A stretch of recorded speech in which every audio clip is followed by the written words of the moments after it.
just needed some bread. That's a castle. That absolutely is a castle. I would say a man's castle. So we're at the Warwick Castle. Yeah. Which there was never really an actual battle or a siege of this castle, but it... Not during the wars. But they played an integral part politically. Yeah. As far as, you know, who owned this. It was owned by Richard Neville, who was the Earl of Warwick. And he also has been called the Kingmaker by the Victorians. But he was really one of the key figures who sort of started the whole thing. He supported the Yorkists at the beginning with Edward, and then later on he switched sides to the Lancastrians because he was not happy with how Edward was handling things. And then this version of the game, we're actually not going to have this castle in our game. No. But the castle we are going to have in the game it's not as well preserved as this. So we've actually come here because we wanted to get as accurate as possible representation of what a castle at that time would have looked like.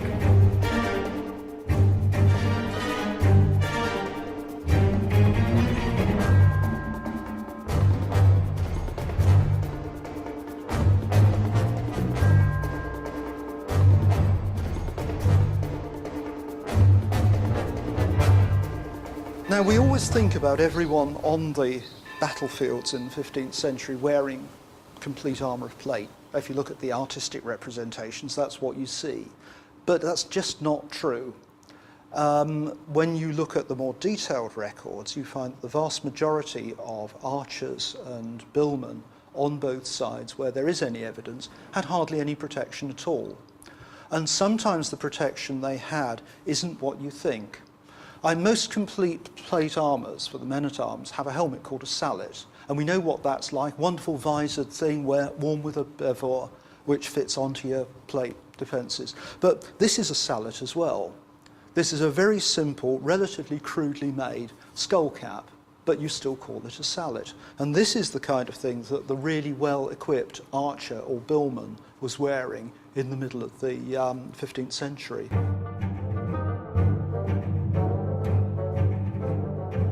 Originally, the armour was left black like this because it's more resilient to the weather conditions up here in North Europe. We have winter, we have rain, it's always damp, and armour, iron wants to go rusty as soon as it possibly can. And having this nice solid oxide layer on it protects it, prevents it from going rusty.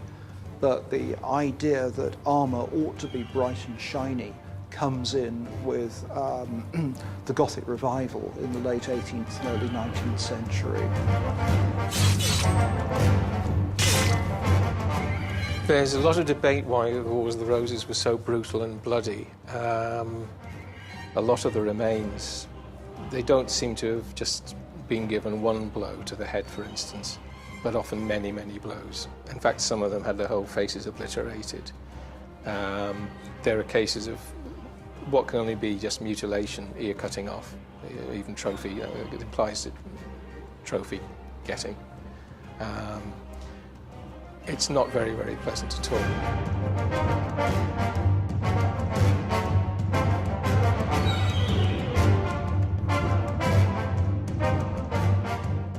This sword is a hand-and-a-half sword. It's a different type of medieval sword. It's called a hand-and-a-half sword. It's also called a bastard sword. Quite simply, it was a sword that could be used with two hands, like a two-hander, to deliver a more powerful blow. Obviously, the main purpose of a sword is its blade. That's the main part, and that's what you will use. It can be used to strike with and give cutting blows, obviously with these edges. On this sword, it's double-edged. But also, of course, you can thrust with it. This is quite a thick blade, as you can see, and it comes to a point, and that can be used to seek out any gaps in an armour.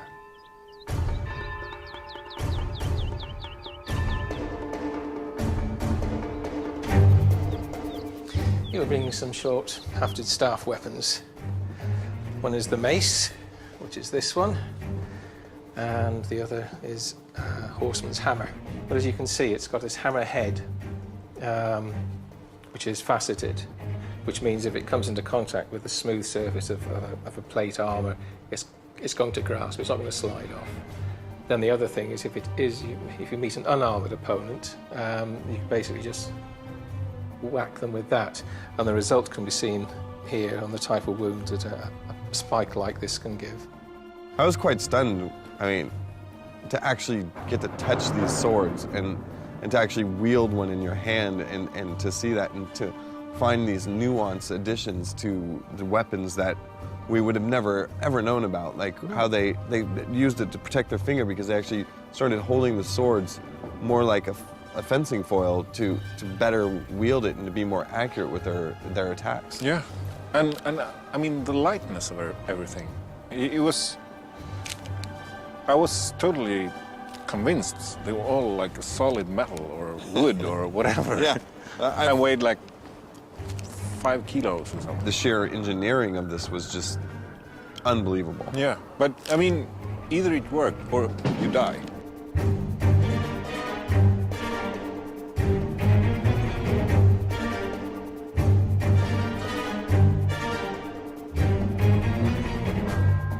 I need to fix my hair after the helmet. Medieval knights, the knights back then, had a sense of humor, so they shaped it like their balls. Bullock. This is a bullock dagger, and that's where you get the term bullocks.